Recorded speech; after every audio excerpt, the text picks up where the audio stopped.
Welcome back, everybody, to Motor Slingers right here on the Gunslinger Syndicated Radio Network. You know, I cannot hear that song and not see John Milner and Little Carol running around a 1960 Cadillac with shaving cream and flattening tires. Those were the days. That was the music. Right? The days. Just great stuff, I tell you. I know we're getting back to calls because everyone's calling in for these special shows and all that. But if anyone's watching online on Facebook Live or trying to watch on YouTube or X, everyone, if you know someone is trying to watch, just shoot them over to Rumble right now. It's like the most consistent. Make sure everyone's hitting that like and sharing it.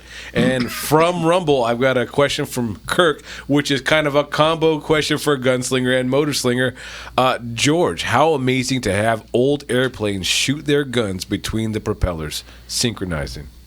Well, that was an invention by the Germans. No, I'm sorry, by the British, to enable the gun to be right at the pilot's eye vision level, so he could look right down his sights and shoot straight without having guns out in the wings. And they did it with gearing from the engine. They'd run to the firing pins of the machine guns. So it was based on sequence. Timing is synchronized. Timing, synchronized. Yeah. Synchronizing. So right cool, so cool. Isn't that just a cool aspect? Like, things are moving so quickly, you can still time it to that precise moment. Amazing. Yeah, well, because one click off and there goes your propeller. No propeller. Yes. Well, it just got really short. A glider. All right, let's get back to the phones. Because we got calls coming in. We got a whole bunch of calls already. Let's get to Neil in Corona. Neil, what can we do for you, sir? Well, this is Neil Matranga from Matranga Restorations, and I want to thank you very much for the plug. Oh, of course, no problem at all. My little daughter-in-law always talks about you and always tells me, hey, Neil came by and said to say hello, so we thought we'd do you a solid for going in and patronizing her. Hello, Neil. It's Leon here. How you doing, my friend? Oh, I'm doing very well, Leon. I've been listening to you ever since I was a little kid, and me too. Always looked up to you. Well, Neil, what kind of restorations do you do? We specialize in pre-World War II No restorations. kidding. We work on Rolls Royces. We work on Bentleys, Pierce Arrows. Wow. We have a 1913 Peerless Model 66 in the shop right now, 825 cubic inch. 7-passenger touring car. Wow. 1935 Bentley Malner sedan in the shop right now. We're a small shop. We do everything the old-fashioned way, like a coach builder would, and do it right. Very cool. Those engines were big and heavy. Oh, yeah, big T-head, but they're aluminum crankcase, but nice long stroke, man. Yeah, they just long really stroke. conquer the hills.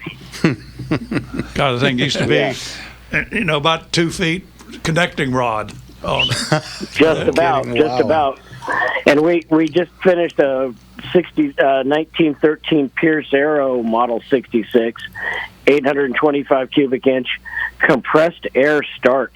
Wow. And that's an awful fun one to fire up. Sounds like a fire-breathing dragon. Very cool. Very cool. Well, you got some neat cars there. That's great. Yeah, we really enjoy what we do, and we do our best, and well, keep it up. we You have have a to few get. of our own also. You probably have to get everything made for that. It's not a lot of cars that you can just walk into a parts department. Pull them right off. Yeah. Man. Yeah, the Pierce Arrow dealer doesn't really want to talk to me anymore. Imagine that. Running out of Yeah, stock. we make a lot of our own parts, and we're very fortunate in today's world of being able to 3D print and cast. Yeah. Things work out really well for us being able to do that nowadays. Oh, very cool. That's great. I'm real proud of you. I'm very proud. Absolutely. Thank you. We have a little car collection ourselves. The picture on our card is our 1903 Curve Dash Olds, and that's a fun little car to have. A little tiller steering, 5-inch bore, 6-inch stroke, single-cylinder engine. Wow. Heck of a lot of fun. Sounds like. That's great. Keep it up, my friend. All right, Neil. Hey, thanks for the call, and tell Absolutely. Cynthia I said hey. Thanks, Neil. Yeah, I sure will. Thank God you bless. very much, guys. I really appreciate it. No problem. Take care. Thanks, Neil. Bye-bye. Real fast from Ron Gerber over on Rumble. Does anyone sell fuel higher than 91 octane? He's got Racing fuel. You can buy racing fuel. 70 Mach 1, and he's got Torco accelerator. Yeah, you can buy racing fuel. Some stations that carry racing fuel where it's 98. Now, I'm not supposed. No, I can't say this, but I'm not going to say it. Avgas is 100% proof. 100 low lead, yeah. 100 low lead. Woo! And, but I'm not supposed to say that. But It just slipped out. yeah, Kind of like Ethel's big sister, isn't it? yeah. But it works. Yeah, it works. I imagine so. All right, Ron, there you go. Let's get out to Las Vegas. Talk to Brent. He wants to talk about a race car. Brent, what can we do for you? Hey, how you doing? I was gonna wonder why people don't figure in the Plymouth A body or the Dodge A body, vintage one, as one of the best platforms ever made. You could get a super stocker 426 Hemi and beat everybody at the track. You could get a family car with a slant 6. You could get a 340S with the Scott Harvey Jr. package. You could win a rally like you did up in Canada and race Trans Am. I don't think of any other car that could do all that. Well, I'll give Chrysler credit. Probably the slant 6-cylinder engine was probably one of the best engines that was ever made. They would agree. run and run and run. I worked on them, and they would just – I've never seen one, I don't think, just blown apart. They were the best 6-cylinder engines, and it was a slant 6. When they came out with that, engine sitting sideways in there, I don't know. But the other engines yeah, I got different opinions. and the 318 for durability is not far behind that. Yeah, 318 was a nice engine. That was one of the first V8s they made. Well, they had the Hemi prior to that, but the 318 was a good all-around street engine. You know, Plymouth had it, Dodge, DeSoto, The 340 all was of them. one of the 340 was one of the better small blocks of its time. Yeah, but it wasn't a real. I'm looking at it, the performance side of it, and that's my fault. Is that it was a great engine, but not performance-wise. Yeah, I think that's mainly because it didn't have the aftermarket, because it wouldn't have the numbers to what That's the correct. aftermarket It didn't supports. have high compression and a lot of things, but it was a good motor.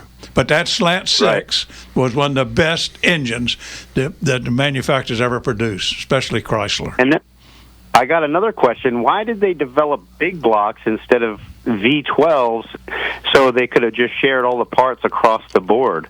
They could have just made a V12 instead of a big block, and it could have shared all the parts with the V. They could, if they were smart back then, like they do now, they share all the parts. They could have made a slant 6. The V12 would have fit in the same space better than a big block. V12, they would have had to lower the cubic inches of that just to get the same cubic inches as a V8. Otherwise, you'd have to extend the front end if you wanted more. That's what I think, but it's no longer than it's not really that much longer than a slant 6. Yeah, but they're small cubic inches, the little pistons inside of that. I've built those engines. They're just, Mercedes had that, Lincoln had that, all the cars, and they're just little tiny parts inside. Little teeny weeny parts. Like putting the model together. Hey, Brett, listen, we got a ton of calls. Thanks for calling in. Thank you. And we'll talk to you later, all right? Thanks, Brett. All right, thank you. Thank you, sir.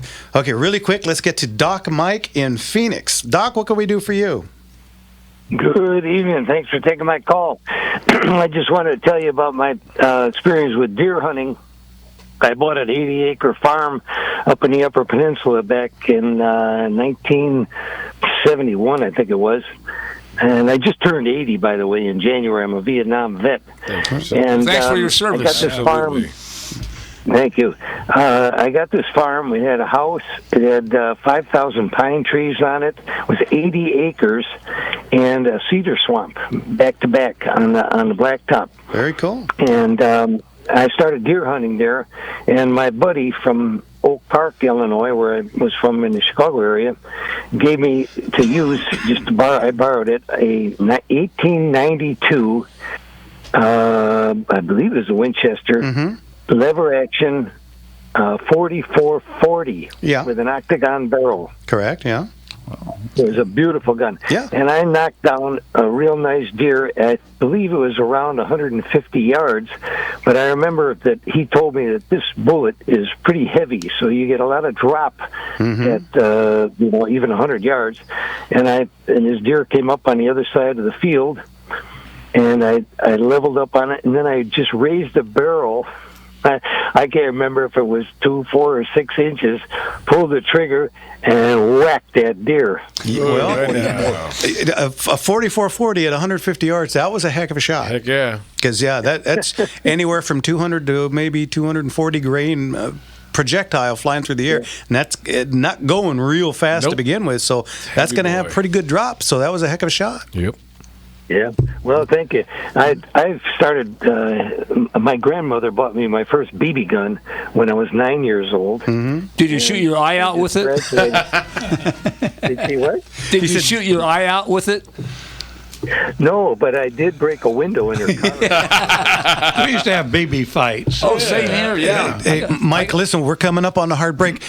Make it real quick. We only got about 30 seconds. Okay, I tell you got a great show. I'm going to be calling you from time to time because I've had guns all my life, and I went to my first wife bought me a 308. I never used a scope on it and knocked down a lot of deer up there. I was an outfitter for 33 years in the UP for whitetails. Well, Love to very hear good. it, Doc. Thanks so much. All right. You guys got a great show. Thank you, sir. And I'll be talking to you. I'll pick you up on Sunday night. Appreciate it. Yes, Thanks sir. again. We'll talk to you later. All right, guys, we ran a little long. We're got to go to a break. You're listening to Motor Slingers right here on The Gunslinger Syndicated Radio Network. and we'll be right back.